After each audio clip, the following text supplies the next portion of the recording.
جانور خریدنے جاتے وہاں ان کو لوٹ لیا جاتا. اب پتہ ہے کہ جانور خریدنے آ رہے ہیں, ان کے جیب میں پیسے تو ہوں گے. یہ خوف اور ہراس پھیلا ہوا ہے. تو جہاں جہاں ایسا ہو رہا ہے مہربانی کر کے احتیاطوں کے ساتھ جائیں. میں تو مشورہ دوں گا کہ اکیلے نہ جائیں, ہو سکے تو روشنی میں جائیں, بالکل سنسان سڑک پر نہ جائیں. صحیح. اس طرح کی جو آپ سمجھ سکتے ہیں کہ جہاں پر ڈکیتی پڑ سکتی ہے, چوری ہو سکتی ہے, کوئی ڈاکو آ سکتے ہیں, احتیاط کریں کہ بھائی اس پہ ایسے موقع پر جائیں یا اس انداز پر جائیں کہ نقصان کا اندیشہ کم سے کم ہو. اللہ پاک انہیں ہدایت دے. آمین. تو اس طرح کی چوریاں کر رہے ہیں اور کیا جواب کیا دیں گے اپنے رب کے حضور؟ کیا جواب دیں گے؟ آج تمہیں کوئی بھی نہیں دیکھ رہا, تمہیں کوئی نہیں پہچانتا, سوائے اس کے کہ جو تمہارا گروپ اور تمہاری گینگ ہے.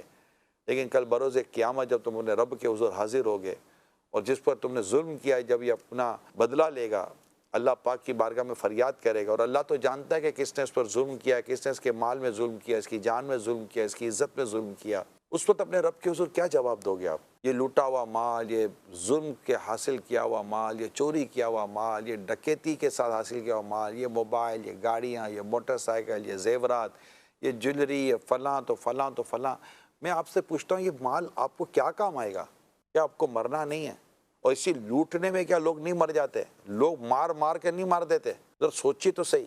میں تو ان فیملی سے درخواست کرتا ہوں کہ جن کو یہ پتہ ہے کہ ان کے یہ جو گھر کے بڑے ہیں, یہ جو گھر کا آدمی ہے, یہ اس طرح مطلب کہ چوری کر کے لوگوں کو لوٹ مار کے مال لاتا ہے, ہم کو پتہ نہیں ہے. تو آپ دیکھتے نہیں ہو کہ لاکھوں لاکھ روپے کہاں سے لے کر آ رہا ہے, کہاں جاب کرتا ہے, کیا اس کی سروس کیا ہے, کیا اس کی ورکنگ کیا ہے, اس کا ہنر کیا ہے. اپنے گھر میں ہولڈر میں بلب تو لگا نہیں سکتا, یہ لاکھوں روپے لے کر لا رہا ہے. اور اگر آپ کو پتہ ہے کہ یہ اسی طرح کا مال لا رہا ہے تو آپ سوچیں کہ آپ حرام کھا رہے ہیں, اپنے بچوں کو حرام کھلا رہے ہیں. اور پھر بددعائیں, جس کو آپ نے لوٹا وہ آپ کو جانتا نہیں ہے, اس نے اپنے رب کے حضور ایک ہاتھ اٹھا کے دعا کرنی ہے, مولا جس نے مجھے لوٹا ہے نا اس کے ساتھ تو یوں فرما دے. مظلوم کی دعا کے قبول ہونے میں کوئی رکاوٹ نہیں ہے. اور جس کی بارگاہ میں اس نے فریاد کی ہے, درخواست کی ہے کہ مولا تو سے بدلہ لے, اور اللہ جانتا ہے کس نے اس کے اوپر ظلم کیا. یہ تھانہ کچہری نہیں ہے, یہ کچھ اس طرح کی جگہ نہیں ہے کہ جہاں مطلب کہ پرچہ کٹے گا, یہ ہوگا, تحقیق ہوگی, ڈھونڈا جائے گا, گواہ ڈھونڈے جائیں گے, تو جناب یہ تو یہ ملا ہوا تو وہ نہیں ملا ہوا. یہ وہ معاملہ ہی نہیں ہے.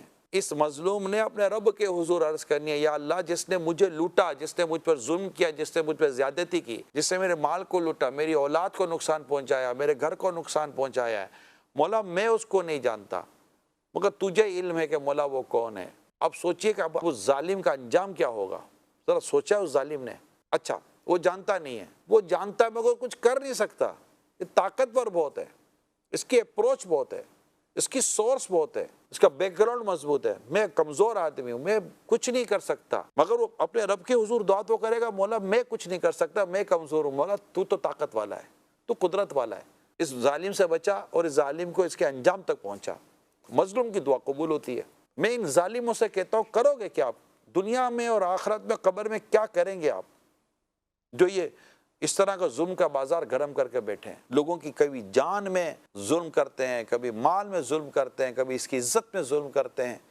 کو ہو کیا گیا ہے؟ حقوق العباد کو سمجھیں. جب تک وہ بندہ معاف نہیں کرے گا جس پر ظلم کیا گیا ہے, اللہ پاک معاف نہیں فرماتا. اس بندے سے معافی مانگنی ضروری ہے. اگر یہی ظلم اللہ نہ کرے, اگر ایمان برباد کر بیٹھا اسی ظلم کی وجہ سے, وہ کیا کرے گا؟ اور جو ایمان برباد کر کے دنیا سے گیا وہ تو ہمیشہ ہمیشہ کے لیے جہنم میں جلے گا.